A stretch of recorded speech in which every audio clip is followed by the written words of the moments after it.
The phone lit up at 11:47 p.m. Not her phone, mine. A message preview blinked like a bad eye. Unknown. We need to talk, now. I didn't open it. I already knew who it was. The house was quiet in that way that makes your thoughts louder. The cake box sat on the counter, still tied with a silver ribbon, her birthday ribbon, untouched. I had planned to give it to her when she came home. She didn't. The door opened 20 minutes later, shoes kicked off, a breath held too long. I didn't look at her.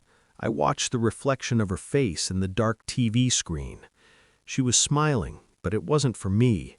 It was the smile you practice in a mirror, the kind you wear when you want people to believe you're innocent. Her phone buzzed again. She flinched. That was when the front door slammed behind her, hard. A man's voice filled the room like broken glass. "What did you do?" Her boss stood there, red-faced, shaking, clutching his phone. His tie was loose. His eyes were wild. "The company, my lawyer just called me." He pointed at me like I was a crime scene. "What did you make him do?" I finally turned and smiled. I warned her weeks ago. I didn't yell. I didn't beg.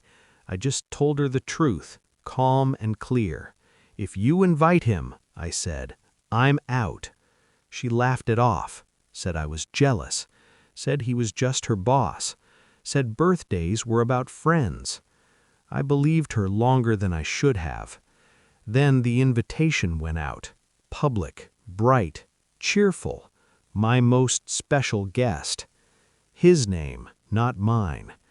I stared at the screen until the words lost meaning. My chest felt hollow, like someone had scooped out the center and left the walls standing. At the party, I watched from a distance.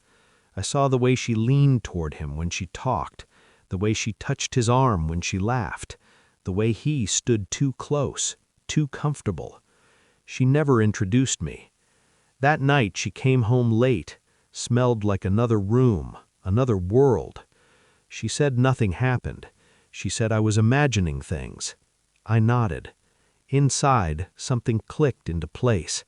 I stopped asking questions. I became quiet. That scared her more than shouting ever could. I paid attention to small things, calendar changes, deleted messages, meetings that ran late but left no notes. I learned how companies work, rules, policies, lines you never cross. I didn't hack anything. I didn't spy. I just listened. Her boss liked to talk. He liked feeling important.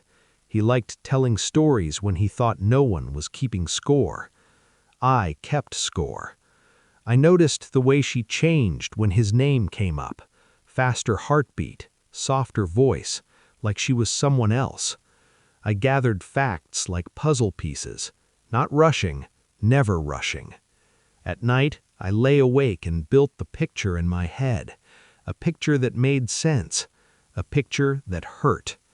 When I was sure, I wrote one email, clear, polite, honest. I sent it to the right people, and then I waited.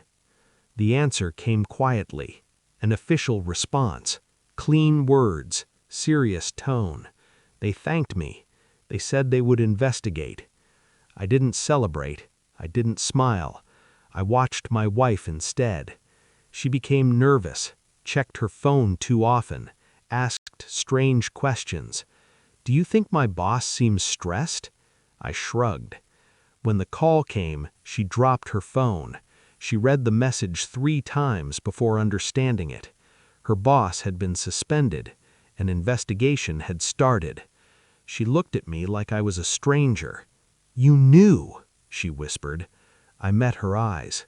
"Yes." She cried then, big tears, loud apologies, said it meant nothing, said it was a mistake. I felt nothing. That's when her boss burst into our house. His voice shook the walls. "You ruined me!" I stood up slowly. "No," I said. "You ruined yourself." I didn't raise my voice. I explained it to him like a lesson.